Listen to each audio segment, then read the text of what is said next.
How you going, guys? What I wanted to do today is just give you a quick review on the Mantic clutch series. So I've had the clutch in my car for about 600 k's now. I've done the bedding in process. The clutch is a great upgrade, and if anyone's sitting on the fence and thinking that they should do a clutch upgrade to their car, it's amazing. So the stock clutch I thought was keeping up with the job. You know, it's Whipple supercharged, it's running ethanol, so it's pushing out some high horsepower. The stock clutch always felt like it was doing its job. However, once I pulled that stock clutch and had a look at it, and you could see it wasn't holding up to its job.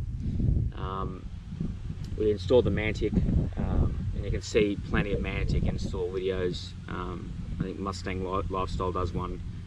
It's very well put together, but no one does a real review of how it does. So I'll do a review here sitting down, and then we'll jump in the car and do a review of driving the car. So first impressions of it, it behaves just like a stock clutch. So clutch feel is exactly the same. As you let the clutch out, it's exactly the same. So there was no, what I was worried about is being on and off button, and that didn't happen, which was again a thing I was concerned about. It didn't happen. The process of putting the clutch in was simple. I did it myself over a weekend. The gearbox is heavy, but with a couple of jacks you can jack it up and support it in and put it in yourself. So I did write a few things down.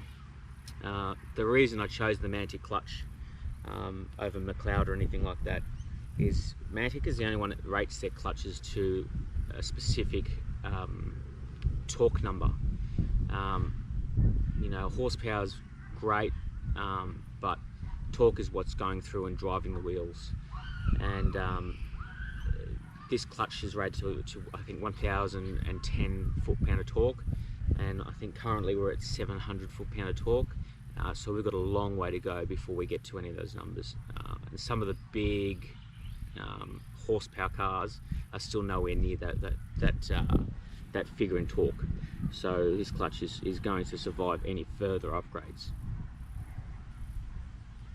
And it comes with everything. So you get this groovy little, I call it the Coke suitcase. So after we've done with it, you can use it for whatever you want. I have no idea what I'm going to use it for. But it comes with everything. It even comes with your install bolts for your flywheel. I bought ARP 2000 bolts. I didn't think they came with it, but they even come with ARP 2000 bolts for your flywheel. So everything you need to go. I didn't install the clutch slave cylinder, as this car, it's got 10,000 k's on it. I had a look at it, and it was brand new. It was almost in the same condition, except it was a bit dirty. So we left the slave cylinder in there, and the bleeding process, I didn't have to do the million stomps on the clutch cylinder to bleed the slave up. And the process was easy. You watch a couple of videos on YouTube, get an understanding. Mantic come with a good set of books to understand it. The biggest thing is just clean everything, keep everything clean. The stock clutch was surprisingly bloody heavy. It was 22 kilos put together. So the flywheel, the single clutch, and the outer clutch spring was 22 kilos. I couldn't believe when I took it off. I'm glad I didn't drop it on myself, as I was laying on my back in the driveway. It was really bloody heavy. So I've kept that, I've weighed that, and it weighed in at 22 kilos. So that rotational mass was good to take off the car. Like any rotational mass, I was glad to get that off and put a lighted flywheel and the twin series clutch. Driving. So in the first 600 k's, there's noise. So any twin clutch, dry clutch, there's going to be noise. If anyone's heard the older Ducatis, they rattle. So this one does rattle a little bit when you're sitting in neutral at the lights. It's not horrific. It's not something that you go, oh my god, I can't live with, or you know, you turn your music up a little bit more, you might not hear it. You hear it more when there's cars next to you with your windows down, but you really don't. It's nothing you can be concerned of. And I think it's a bit more of a cool thing that, you know, other car dudes know you've got a different clutch in there, and it definitely works. Sorry, I had to answer the phone, and since I've answered the phone, I've got a dog with me who I can't get rid of. The the dog will not go away. So Jed is now part of the film. Right, so now talk about performance. So we've got performance mode, and you can time your 0 to 100. Before we put I put the clutch in, 0 to 100 from standing was 6 seconds exactly. Put the clutch in, bed the clutch in after 500. I tried it just previously, and we've got 5.7 seconds, consistently 5.7 seconds. Nothing else has changed in the car, just the clutch. So we've knocked some time off. So it just shows you that the power is getting to the back wheels and driving that car forward. So we were losing power through that stock clutch, which I was saying beforehand. Bang for your buck. The Mantic clutch here in Australia was very hard to find. It was looking like I was going to have to go to buy it of Lethal Performance for something phenomenal in US dollars, which converts to Australian dollars, then ship it back to Australia, which was going to be phenomenal.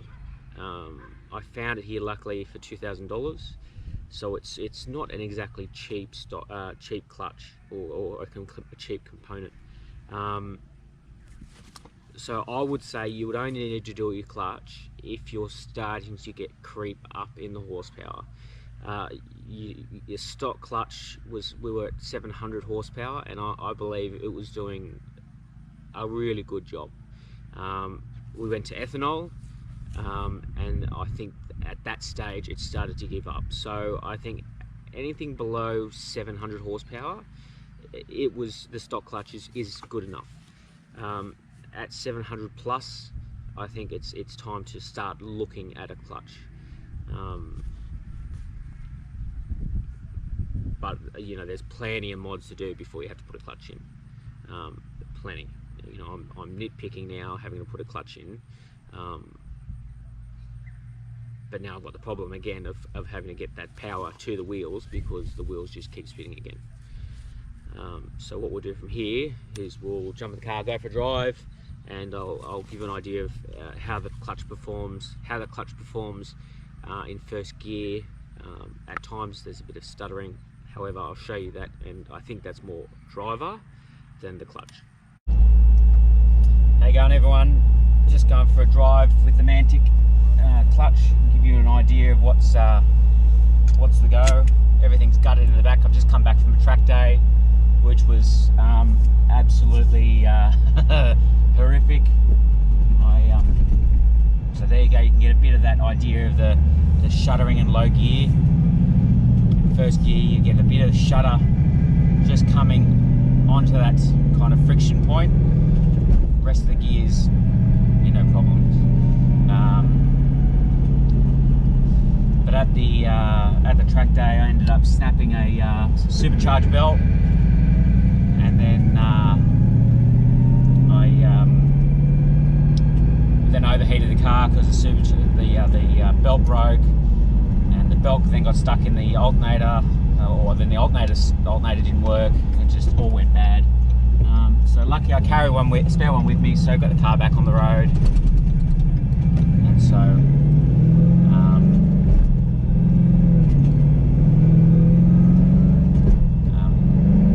coming back from it now, I just stopped off at the local auto shop and filled it back up with coolant, which surprisingly it took a lot of coolant, so it spilled over a lot of coolant. But it's all fixed now. So this corner I normally get a lot of skip from the clutch, so now I'm taking off.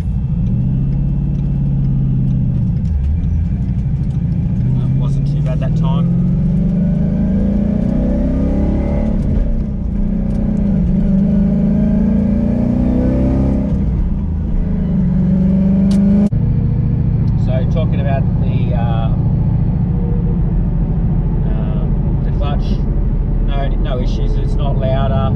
The car is louder because I mean there's no seats in the back. There's no sound deadening. The exhausts are a bit louder. But you know, as a daily driven car, there's no real. This guy just doesn't know how to drive.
The clutch is absolutely fantastic. I really can't, and that's why I think I broke the belt. Is that I was flat shifting a lot, keeping the foot accelerator flat to the ground, and then just popping the clutch and bouncing through the gears. And I just think that straining the engine. I'll put a photo up of the belt. I've just sheared it straight across. So again, bang for buck. I would wait to do all the upgrades. Once you've done up your upgrades and you're at that power limit, I would then look at doing your clutch. Anyway, thanks for popping in. I'll continue doing some videos, do some walkarounds of the vehicle, and talk about what I've done to the vehicle, what upgrades are good, what upgrades are bad. If you've got anything you think I should talk about or you want to know about, hit me up.